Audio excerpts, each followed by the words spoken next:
দেখতে পাচ্ছেন, যে প্রিজন ভ্যান দেখতে পাচ্ছেন সামনে, এই প্রিজন ভ্যানেই সালমান এফ রহমান এবং আনিসুল হককে নেওয়া হচ্ছে। সালমান এফ রহমান এবং সাবেক আইনমন্ত্রী আনিসুল হককে প্রিজন ভ্যানে করে জজ কোর্টের উদ্দেশ্যে নেওয়া হচ্ছে। আপনারা সেই দৃশ্য দেখতে পাচ্ছেন, অর্থাৎ কড়া পাহারায় জজ কোর্টের উদ্দেশ্যে নেওয়া হচ্ছে প্রিজন ভ্যানে করে। সেই দৃশ্য আপনারা দেখতে পাচ্ছেন, সামনে পুলিশের গাড়ি, কড়া পাহারা। এরই মধ্যে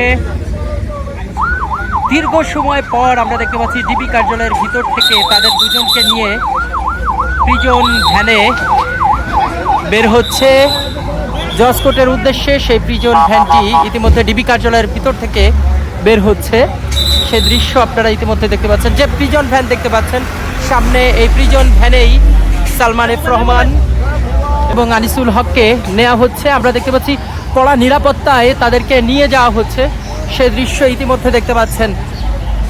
মিন্টু রোড হয়ে ইতিমধ্যে বের হয়ে যাচ্ছে সালমান এফ রহমান এবং আনিসুল হক।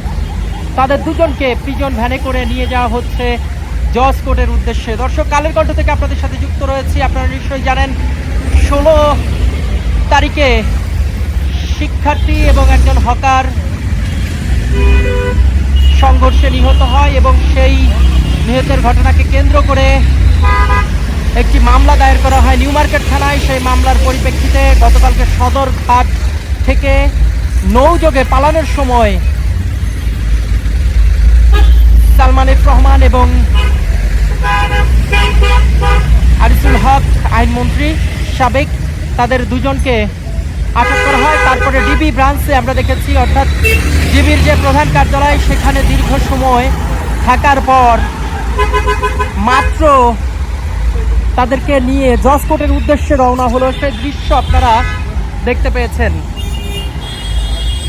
অর্থাৎ দীর্ঘ সময় ডিবি কার্যালয়ে থাকার পর আমরা দেখেছি প্রিজন ভ্যানে করে সামনে একটি পুলিশের গাড়ি, পিছনে পুলিশের গাড়ি, অর্থাৎ কড়া নিরাপত্তায় নেওয়া হয়েছে সেখানে।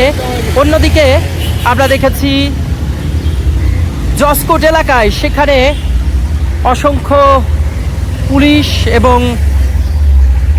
সেনা সদস্যদের মোতায়েন করা হয়েছে, যাতে কোনো ধরনের ক্ষোভ ঝাড়তে না পারে সাধারণ জনতা, ছাত্ররা সবাই সেখানে রয়েছে।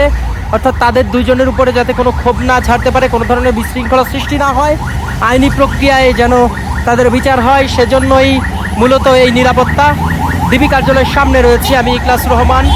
এতক্ষণ আমাদের সঙ্গে থাকার জন্য সবাইকে ধন্যবাদ।